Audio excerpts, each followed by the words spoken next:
C'est parti. Je vais remplir le plan d'action. Je vais préparer mes réponses puisque je sais que je dois tout faire en une fois. Je ne peux pas sauvegarder mon plan d'action en ligne et revenir plus tard. Donc je commence. Première chose, je dois impérativement vérifier, valider mon courriel. Attention, faute de frappe. Vous faites une faute de frappe, votre plan d'action disparaîtra à jamais. Donc là, vous voyez, si votre email est connu, eh bien, vous allez le voir ici. Il suffit donc de retaper, sinon vous allez devoir le chercher. Vous serez étonné combien de personnes très compétentes ne connaissent pas leur courriel. Maintenant, sauf si vous avez reçu un lien personnalisé qui vous permet de sauter les questions suivantes, on va vous demander un certain nombre de questions standards qui sont impératives pour rejoindre le mouvement pour la vaccination à l'horizon 2030, à commencer par l'accord de l'utilisateur.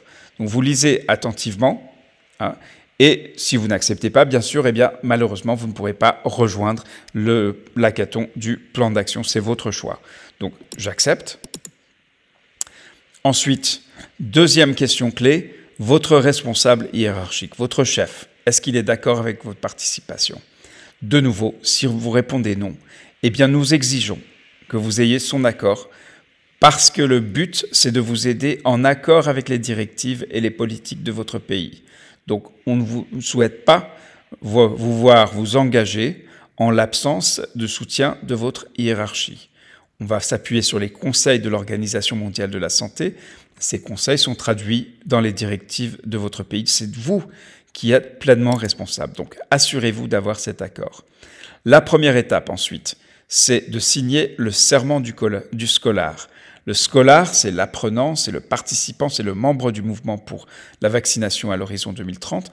Et donc, c'est s'engager à œuvrer pour un monde où chacun partout bénéficie pleinement des vaccins destinés à améliorer la santé et le bien-être. Donc, de nouveau, si vous n'acceptez pas ce serment, vous ne pourrez pas participer au mouvement.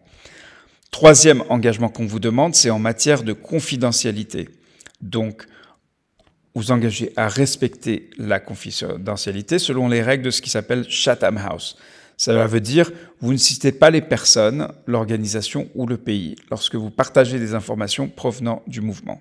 Et maintenant, on vous demande également de vous conformer à toutes les réglementations, restrictions, droits de réserve ou autres qui peuvent être les exigences de votre employeur ou de votre gouvernement. Donc là, vous cliquez « J'accepte ». Si vous n'acceptez pas, vous ne pouvez pas participer au mouvement. Ensuite, dernier accord, c'est les principes qui correspondent aux recommandations de l'OMS.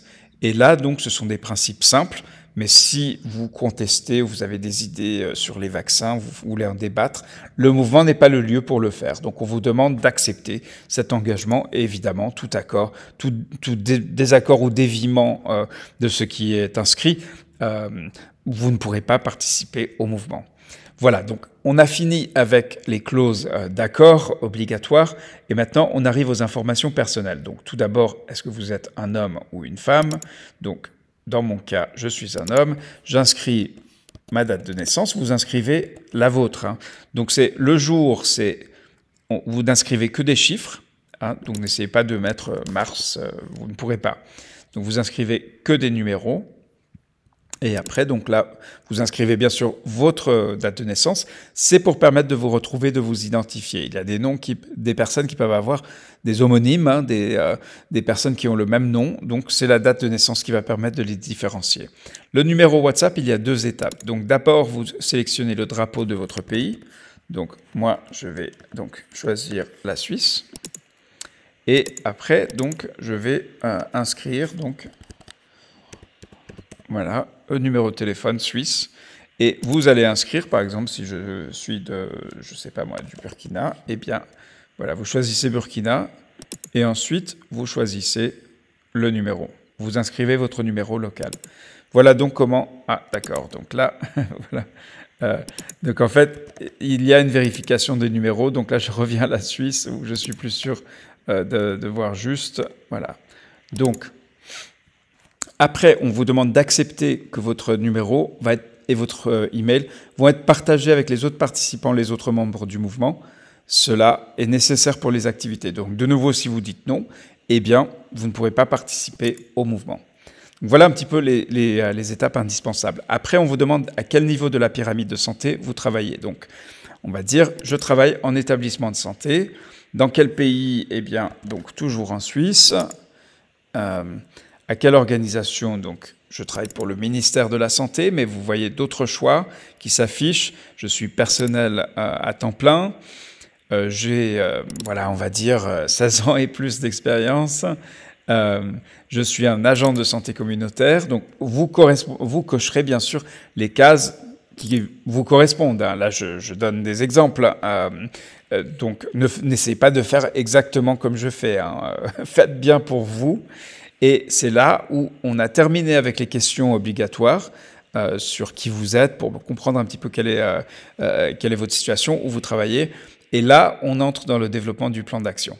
Donc, première question, on va vous demander de choisir un défi. Je vais donc vous aider à réfléchir, à traiter, à répondre à cette question dans le prochain tutoriel. À tout de suite.